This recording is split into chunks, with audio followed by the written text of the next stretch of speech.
विश्व के सभी मेरे साथियों को राजरत्न अम्बेडकर की ओर से जय भीम, नमो बुद्धाय। तब उद्धरणेश धम्मा के 22वें भाग में आप सभी लोगों का स्वागत है। कल हम लोगों ने राजा बिंबिसार इनकी धम्म दीक्षा देखी। अब बढ़ते हैं आगे। कौशल देश की राजधानी थी श्रावस्ती। श्रावस्ती में एक गृहस्थ रहा करते थे जिनका नाम था सुदत्त। इस कौशल देश के राजा थे राजा प्रसेनजीत, जिन्हें हम आज की भाषा में प्रसेनजीत कहते हैं। इन राजा प्रसेनजीत के सुदत्त जो थे ये कोषाध्यक्ष थे, ट्रेजरर कोषाध्यक्ष थे। और सुदत्त ये उदार मन के थे। लोगों को, जरूरतमंद लोगों को, गरीबों को ये खुले दिल से दान किया करते थे, लोगों की मदद किया करते थे। और इसलिए इनका नाम पड़ा था अनाथ पिंडक। अनाथ पिंडक के नाम से ये जाने जाते थे। सुदत्त एक बार अपने निजी काम से वो राजगृह आए और उसी समय तथागत भी राजगृह में ही ठहरे हुए थे। सुदत्त अनाथ पिंडक अपने बहन के घर उतरे। बहन के घर उतरने के बाद उन्होंने देखा कि उनके घर में कई सारे व्यंजन पकाए जा रहे हैं, खाना बनाया जा रहा है। उनके बहन के पति जो थे वो राज्य के टकसाल के मुखिया थे।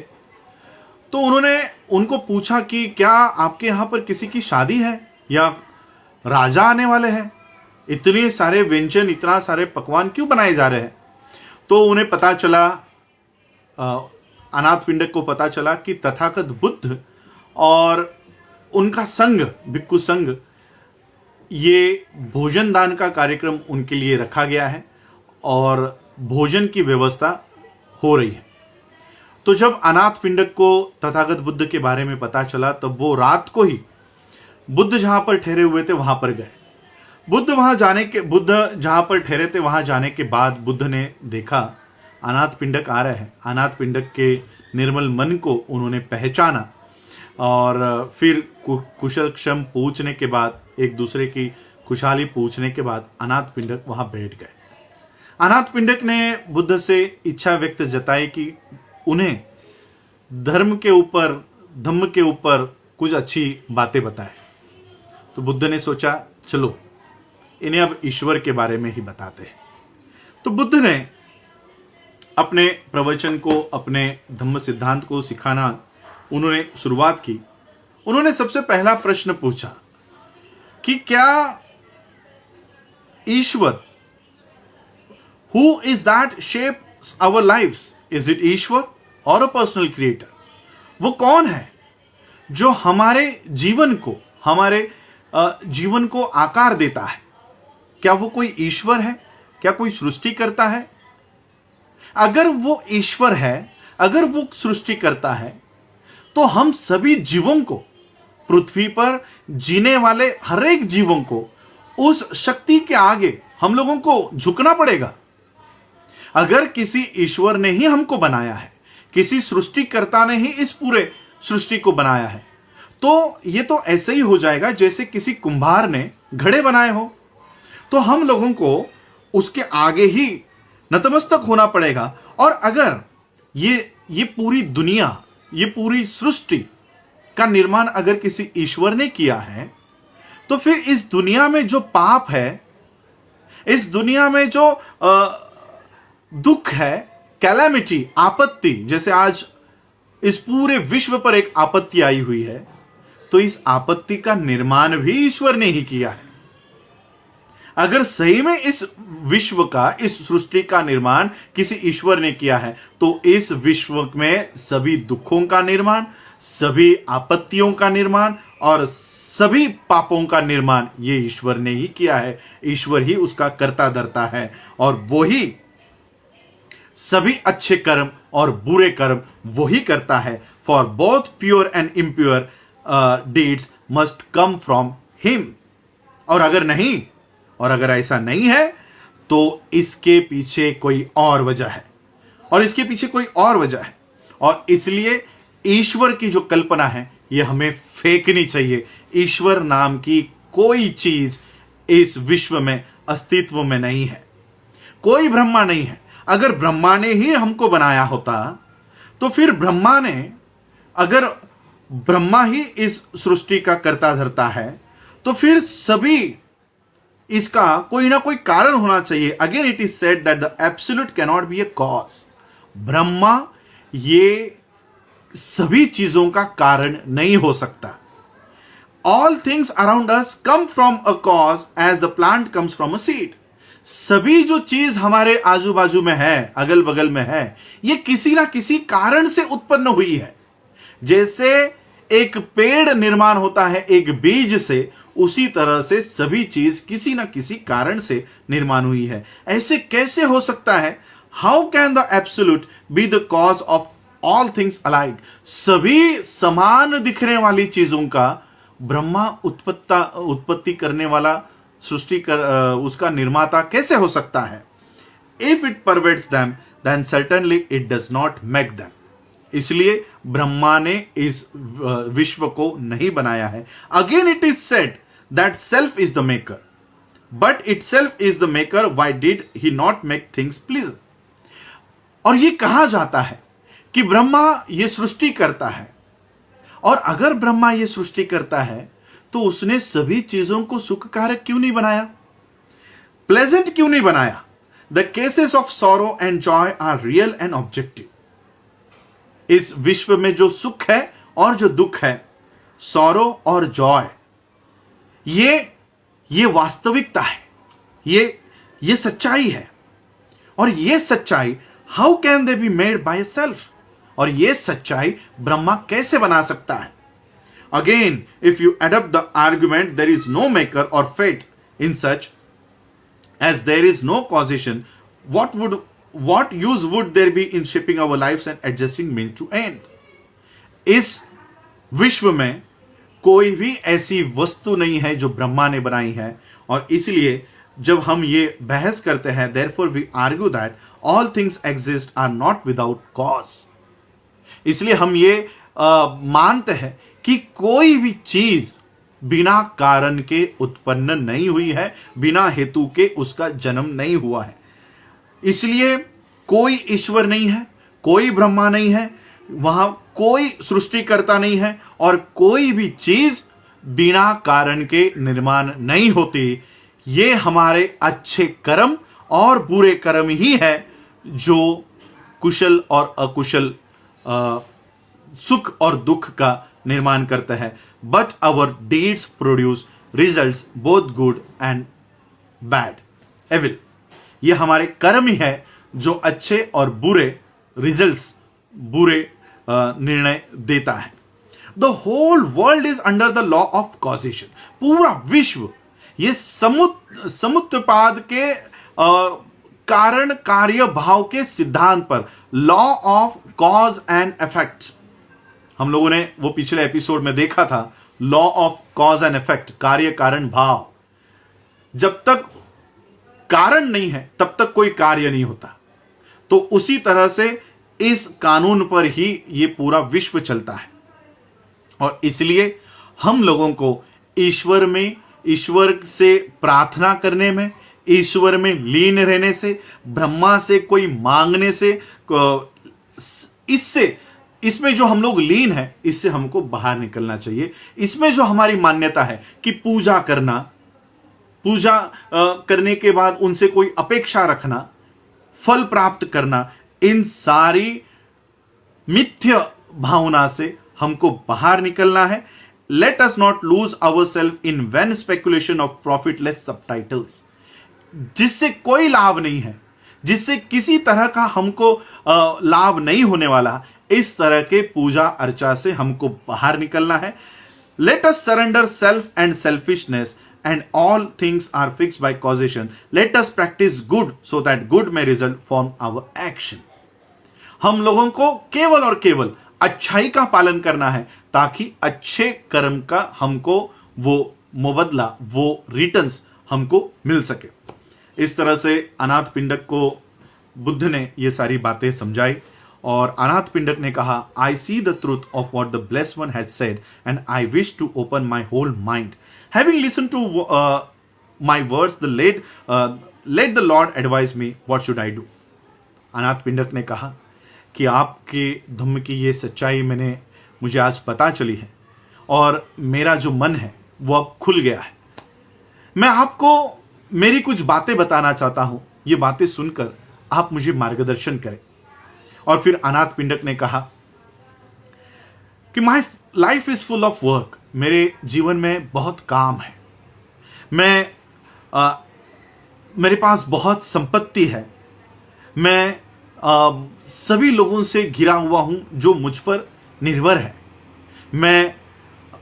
मेरा जो काम है वो काम करने में मुझे खुशी होती है, और मेरे ऊपर जो लोग निर्भर है उनका पालन करना, उनको अच्छी जीविका देना, ये मेरा कर्तव्य है। Many people are in my employ and depend upon the success of my enterprise. बहुत सारे लोग मेरे सफलता के ऊपर निर्भर है, उनकी जीविका मेरे व्यवसाय के सफलता पर निर्भर है।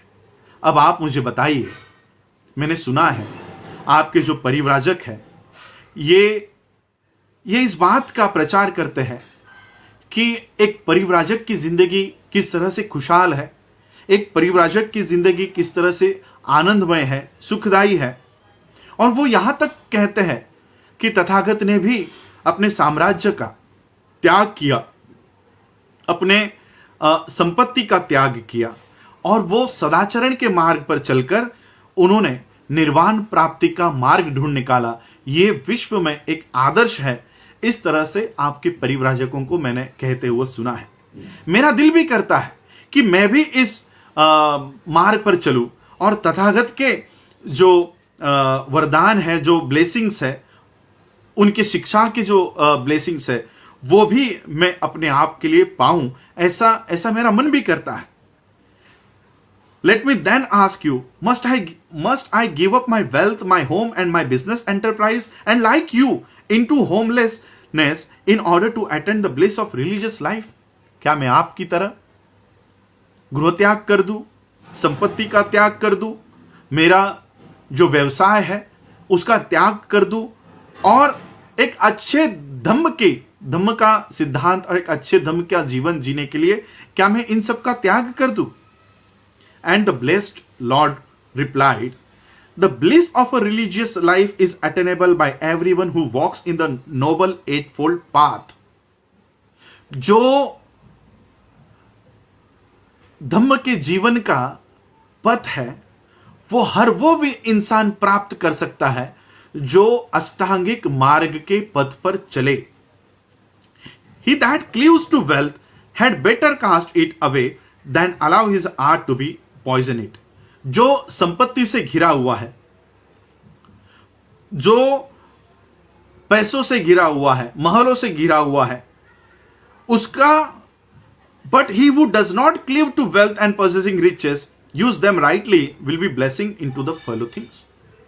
जो इन सभी चीजों से घिरा हुआ है वो आसक्त होने पर ये सारी चीजें उसके लिए विष बन जाती है, लेकिन वो अपनी संपत्ति और सारे इससे घिरा होने के बावजूद वो उसमें आसक्त नहीं है और वो लोगों की भलाई करता है, तो ऐसा इंसान इंसानियत के लिए वरदान साबित होता है। और इसलिए मैं कहता हूं, बुद्ध कहते हैं, I say unto thee remain in thy life of station of life and apply thy self with diligence to the enterprise. आप अपने उद्योग और व्यवसाय में ही बने रहो और उस व्यवसाय और उद्योग में अपने आप को झोंक दो, अपना मन पूरी तरह से अपने काम में लगाओ। It is not life and wealth and power that enslave man. ये जीवन, संपत्ति और अधिकार, पावर, शक्ति, ये इंसान को गुलाम नहीं बनाती। गुलाम कौन बनाता है? But the cleaving of to life and wealth and power. जो जीवन को संपत्ति को और शक्ति को आसक्त है, उसकी अभिलाषा करते हुए उसमें लीन रहता है, ये भावना इंसान को गुलाम बनाती है। जो भिक्खु गृह त्याग करता है और आनंद का जीवन जीने के लिए, निष्क्रियता का जीवन जीने के लिए, आलस का जीवन जीने के लिए गृह त्याग करता है, ऐसे भिक्खु का समाज के लिए कोई भी उपयोग नहीं है। किसी भी तरह का इस भिक्खु से कोई भी सहायता समाज को प्राप्त नहीं होगी। बुद्ध कहता है कि मेरा Dhamma, the Dhamma of Tathagata does not require a man to go into homelessness और to rein the world unless he feels called upon to do so. What Buddha कहते हैं कि मेरा धम्म, तथागत का धम्म किसी भी इंसान को गृह त्याग करने की शिक्षा नहीं देता, ना कि गृह त्याग करके ये विश्व छोड़ने की शिक्षा देता है। What the Dhamma of Tathagat requires is for every man to free himself from the illusion of self. Buddha का धम्म ये कहता है कि इंसान को अपने ही भ्रम से, अपने ही माया जाल से उसको बाहर निकलना है। टू क्लीन हिज हार्ट, अपने मन को, अपने माइंड को, अपने हृदय को हमको क्लीन करना है, स्वच्छ करना है, पवित्र करना है। And to give upon his thirst for pleasure, सुख के अभिलाषा को, हमारी जो प्यास है, वासना है, कामना है, जो सुख की कामना है, काम भोगों की कामना है, इस कामना का त्याग करना है और एक सदाचरण के, अष्टांगिक मार्ग के पालन का जीवन हमको व्यतीत करना है।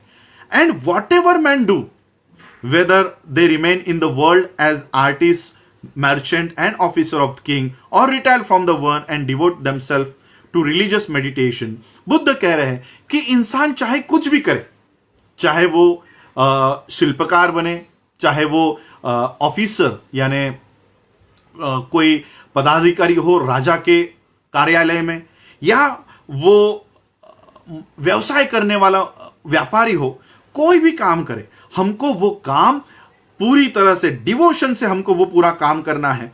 वो और चाहे वो पूरे विश्व से त्याग करके एक मेडिटेशन, परिव्रजक की जिंदगी क्यों ना बिताए।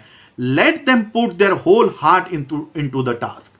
उस काम में अपने आप को पूरी तरह से झोंक दो, अपना मन पूरी तरह से उस काम में लगाओ। Let them be diligent and energetic. अपने आप को उत्साही बनाओ और परिश्रम करने वाला इंसान बनाओ। इस तरह का काम आपको करना है। आपको इस तरह का जीवन बिताना है जैसे एक कमल पानी में रहते हुए भी वो पानी के बूंदों को अपने आप को छूने नहीं देता, वो पानी से खुद को अनछुआ रखता है। इस तरह का जीवन, एक सुखी जीवन बिताने के लिए आपको जीना है। If they struggle in life without cherishing envy और hatred, if they live in the world of a life not of self but life of truth, then surely joy, peace and bliss will dwell into mind। Buddha कहता है अगर जीवन संघर्ष में वो बिना किसी से द्वेष किए हुए, बिना किसी से ईर्ष्या किए हुए अगर वो अपनी जिंदगी बिताते हैं, if they live in the world a life not of self, अगर वो स्वार्थी जीवन इस विश्व में नहीं जीते और सच्चाई का जीवन अगर वो व्यतीत करते हैं, तो निश्चित ही उनको सुख, जॉय, सुख, शांति, पीस और सुख और शांति उनके मन में ये वास करेगी। इस तरह का बुद्ध का धम्म ये उनको कहता है।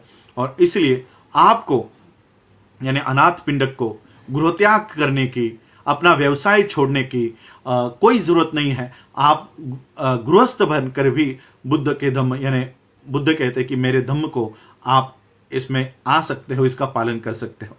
अनाथ पिंडका perceived that this was the most excellent system of truth, simple and of wisdom born।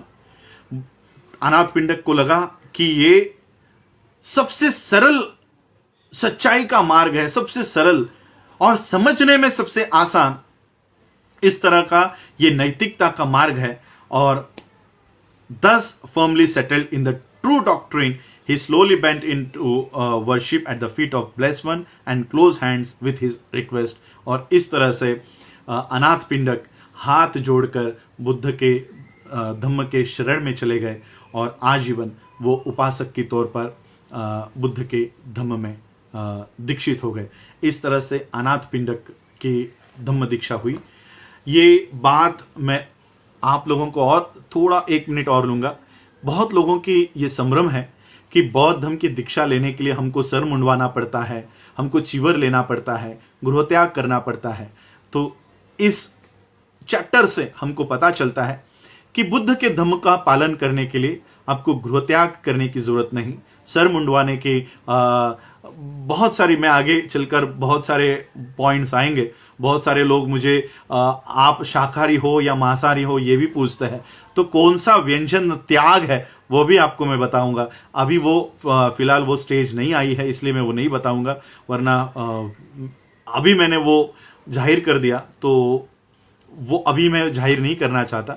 तो आगे चलकर बताऊंगा कि बुद्ध धर्म में शाकाहारी होना पड़ता है या मांस भी खाया जा सकता है। बहुत सारे लोगों के ये सवाल है। तो पहला सवाल मैं बहुत लोगों का ये हल करवाना चाहता हूं कि बुद्ध के धम्म में आने के लिए आप लोगों को सर मुंडवाने की, चिवर लेने की, गृह त्याग करने की कोई जरूरत नहीं, अपना व्यवसाय छोड़कर परिव्राजक बनने की जरूरत नहीं। जो कोई भी बुद्ध के बताए हुए अष्टांगिक मार्ग का पालन करता है, अपने आप अपने दिल को साफ करता है, अपने मन को साफ करता है, शुद्ध बनाता है, पवित्र बनाता है, वो बुद्ध के धम्म में आ सकता है, बुद्ध के धम्म में वो दीक्षित हो सकता है। इस तरह का धम्म बुद्ध का है और यही आज के चैप्टर से हम लोगों को पता चलता है। आज आप लोगों ने मुझे सुना, उसके लिए आप सभी लोगों का आभार, धन्यवाद। जय भीम, जय भारत, जय बुद्ध।